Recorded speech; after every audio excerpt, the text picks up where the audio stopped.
The main reasons of child trafficking in our community. Child trafficking is a grave concern in Bangladesh, driven by a complex mix of socioeconomic, cultural, and systemic factors.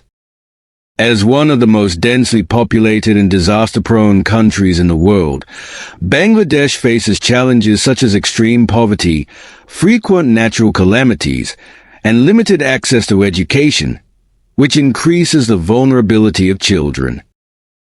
Many families, desperate to improve their existing condition, fall victim to traffickers' false promises of employment or education for their children.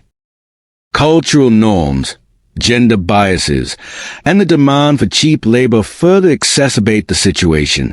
Additionally, weak law enforcement, corruption, and inadequate child protection systems create an environment where traffickers operate with impunity. Addressing these root causes is critical to protect children and to combat trafficking in Bangladesh. Poverty and economic hardship. One of the most significant reasons for child trafficking in our community is widespread poverty.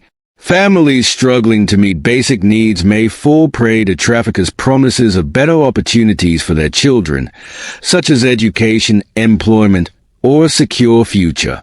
Parents often believe these offers are genuine, unaware that their children may end up exploited. Socioeconomic inequality. The growing gap between the rich and the poor exacerbates vulnerabilities. Marginalized communities with limited access to resources, healthcare, and education are disproportionately targeted by traffickers who exploit their desperation for better opportunities. Gender discrimination and cultural practices. Cultural norms and gender biases often put girls at greater risk of trafficking.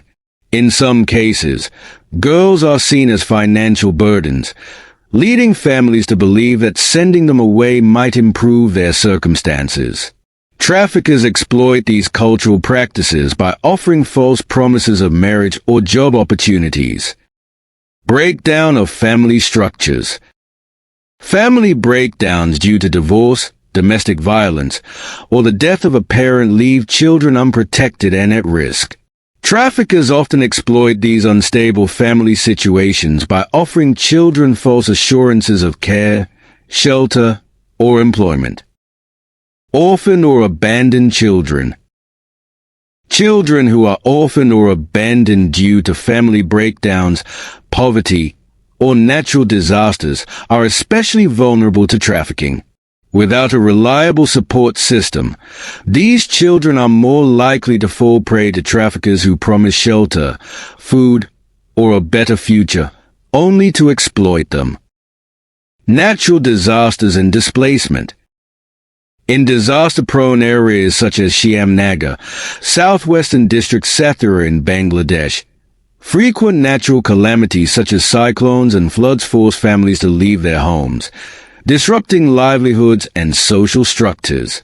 Displaced children, often separated from their communities, become easy targets for traffickers who exploit their vulnerability. Demand for cheap and exploitable labor. Child labor remains a persistent problem, driven by the demand for cheap and easily exploitable labor. Industries such as agriculture, domestic work, and brick kilns often employ trafficked children under inhumane conditions. These industries exploit children because they are less likely to demand fair treatment or pay. Lack of education and awareness. Marginalized communities lack knowledge about the risks of trafficking. They are often unaware of how traffickers operate or how to safeguard their children. This lack of awareness makes families vulnerable to deception, as traffickers prey on their ignorance and desperation. Inadequate child protection systems. Insufficient child protection mechanisms, including lack of shelters, monitoring systems, and trained personnel, contribute to the prevalence of child trafficking. Without strong systems in place, children remain vulnerable to being lured or coerced by trafficking networks. Weak law enforcement and corruption. Inadequate law enforcement and corruption within the system allow traffickers to operate with impunity. Lack of resources, training, and coordination among authorities hampers the fight against child trafficking. Corruption may also lead to traffickers evading justice, perpetuating the cycle of exploitation. Border proximity and cross-border networks. Communities near international borders face heightened risks of child trafficking due to the presence of cross-border trafficking networks. Traffickers take advantage of porous borders and weak monitoring systems to transport children for labor or exploitation in other regions or countries. We can conclude that address the above-mentioned issues requires a holistic approach involving community engagement, education, stronger legal frameworks, and coordinated action among all by stakeholders to protect vulnerable children. Thanks for watching. Don't forget to like, comment, and share.